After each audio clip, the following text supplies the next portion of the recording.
Just have fun, darling, Gregory told his daughter, Erica, who was finally ready for prom. However, the girl hesitated at the door because she didn't have a date. Unlike her only two friends, she had always been shy, and no one asked her to the prom. But Gregory and his wife, Olive, were convinced that she would have a good time. Before we continue, please take some time to subscribe to Dailydose, like and share this video with your friends. You know, one of the other kids might not have a date either, and they could ask you to dance, Olive added, pushing her daughter out the door. One of Erica's friends was driving, and they waved her goodbye for the night. Despite her worries, Erica was having tons of fun at the prom. It didn't matter that she didn't have a date, and her mom was right. Some people came alone, and others came in groups with their friends just like her. Her worries had been for nothing. She enjoyed dancing and taking pictures with her girlfriends, mainly because this would be one of the last memories she would make with them before they went to college. However, a slow song came up, and her friends wanted to dance with their dates. "I'll sit over there." "I'm so tired," she said, using her hand to fan herself, and she went to one of the tables to rest. Erica sat down and saw everyone pairing up and slow dancing. Even the ones who didn't come with dates managed to find someone. Somehow, it made her feel more inadequate. The only other people not dancing were some parents who had volunteered to chaperone the event. Hopefully, people wouldn't notice, and the slow song would soon be over. However, something in the corner caught her eye, and she saw her dad rolling his wheelchair toward her with a big smile. "Would you like to dance, young lady?" he asked, extending his hand. "Dad," she said with a grin, grabbing his hand and standing up. They went to the dance floor and started swaying as best they could. Her dad was a surprisingly great dancer even from his wheelchair, and she felt so much better.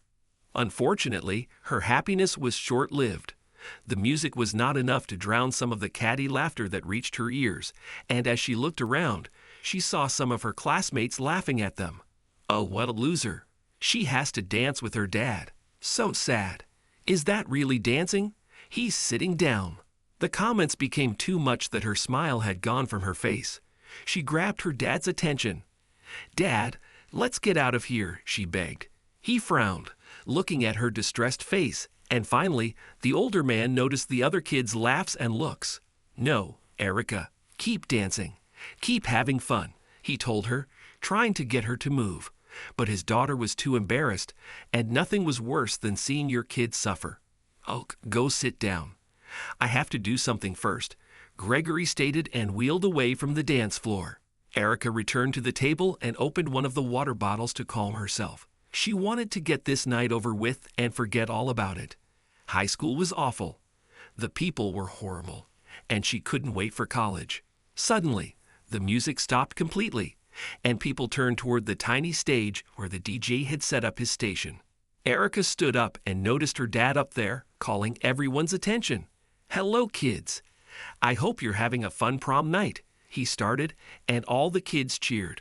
But Erica saw how the people who made fun of their dancing snickered evilly at him. She wanted to protect him from them.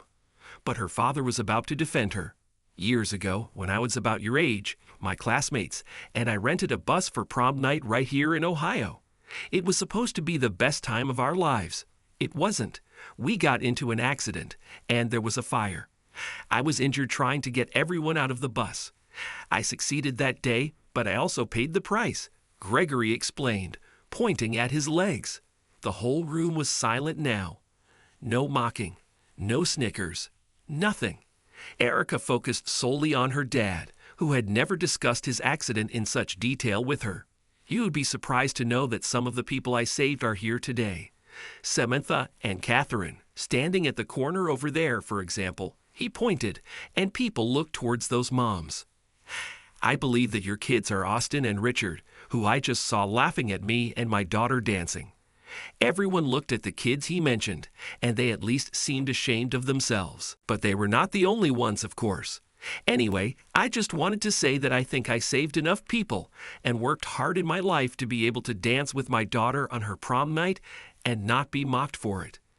I thought we had progressed, and this new generation believes in inclusion, tolerance, and understanding.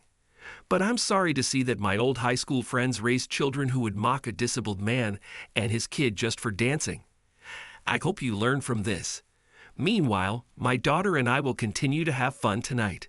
Thank you." Gregory finished.